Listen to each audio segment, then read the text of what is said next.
Praise lord. దేవుని నామమునకు మహిమ కలుగును గాక. సర్వాధికారి అయిన యేసయ్య నామం పేరిట మీ అందరికీ ప్రత్యేకమైన వందనాలు తెలియజేస్తూ ఉన్నాను. దేవుని వాక్యంలోనికి వెళ్దాం. ప్రార్థన. ఆదరణకర్త నీకు స్తోత్రాలు, ఆది సంభూతుడా నీకు వందనాలు. ఈ ఉదయకాల సమయమందు నీ వాక్యమును విని గ్రహించగలిగే కృపను మాకు దాయిచ్చామని యేసయ్య నామమును అడుగుచున్నాము తండ్రి. ఆమేన్. దేవుని వాక్యంలోనికి వెళ్దాం. 143వ కీర్తన 17-11 వచనాన్ని చదువుకుందాం. యెహోవా, నీ నామమును బట్టి నన్ను బ్రతికింపుము, నీ నీతిని బట్టి నా ప్రాణమును శ్రమలో నుండి తప్పించు. ఇక్కడ రెండు మాటలు వ్రాయబడి ఉన్నాయి. ఒకటి, నా ప్రాణమును తప్పించుము, నీ నామమును బట్టి నన్ను బ్రతికింపుము. రెండవది, నీ నీతిని బట్టి నా ప్రాణమును శ్రమలో నుండి తప్పించుము అంటున్నాడు దావీదు. మొదటిగా మనం చూస్తే, ఇదిగో నీ నామమును బట్టి నన్ను బ్రతికించు అన్నాడు. గమనించు, ఈ ఉదయకాల సమయాన నువ్వు బ్రతికి ఉన్నావు.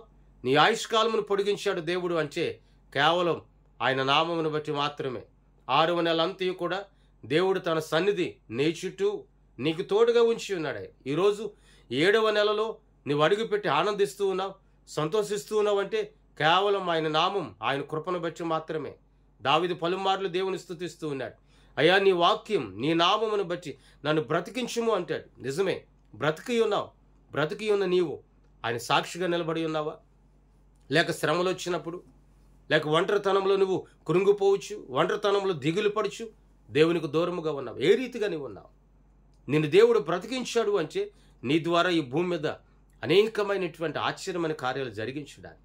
రెండవది అక్కడ అంటాడు, నీ నీతిని బట్టి ఇదిగో నా ప్రాణమును శ్రమలో నుండి తప్పించు అంటున్నాడు. నీ నీతిని బట్టి. నీతి కలిగినది ఏదైనా ఉంది అంటే అది సజీవమైన దేవుని వాక్యం ఒకటి అని నమ్మాలి నీవు. దేవుని వాక్యంలో ఉన్న నీతి, దేవుని వాక్యంలో ఉన్న యథార్థత, దేవుని వాక్యంలో ఉన్న భక్తి ఈ లోకంలో నువ్వు ఎక్కడికి వెళ్ళి వెతికినా నీకు కనబడదు. నువ్వు శ్రమలో ఉంటే, కష్టంలో ఉంటే, లేకపోతే నువ్వు దుఃఖపడుతూ ఉంటే, నువ్వు ఆవేదన చెందుతూ ఉంటే నిన్ను ధైర్యపరిచేది నీతి కలిగిన వాక్యం. నీకు తోడై ఉండేది నీతి కలిగిన వాక్యం. నువ్వు అడుగు పెడుతున్న ప్రతి స్థలమును దీవెనకరముగా మార్చేది నీతి కలిగిన వాక్యం. మరి ఆ వాక్యం నీలో ఉన్నప్పుడు, ఆ వాక్యం నీతో ఉన్నప్పుడు శ్రమల వైపు నువ్వు చూడడం కాదు, నిత్య జీవము కలిగినటువంటి యేసు ప్రభుల వారి వైపు మాత్రమే నువ్వు చూడగలుగుతావు. ఈ ఉదయకాల సమయాన ఈ వాక్యం నీ జీవితంలో నీరు కట్టి ఫలించునుగాక.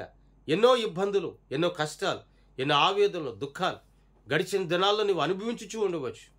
అయితే దేవుని నామం మీద నువ్వు ఆధారపడు. సర్వశక్తిమంతుడైన యేసయ్య మీద నువ్వు ఆధారపడు. సర్వశక్తిమంతుడైన యేసయ్య వైపు నువ్వు చూడు. ఆయన నిన్ను ఆదరించేవాడు. ఒక మనుషుడు నీ చేయి విడిచిపెట్టి వెళ్ళిపోవచ్చేమో కానీ, ఒక మనుషుడు నిన్ను తృణీకరించి వెళ్ళిపోవచ్చేమో కానీ, నా దేవుడు నిన్ను ఏనాడు కూడా తృణీకరించాడు. నా దేవుని కృప నీతో ఉన్నది. ఆయన నీతి కలిగినటువంటి దేవుని వాక్కు ప్రతి దుఃఖము, శ్రమ నుండి కూడా, కన్నీటి నుండి విడుదల చేస్తుంది. ఆ విడుదల చేస్తే నీ వాగ్దానం నీ జీవితంలో నీరు కట్టి ఫలించునుగాక. ప్రార్థన. సర్వశక్తిమంతుడా నీకు స్తోత్రాలయ్యా.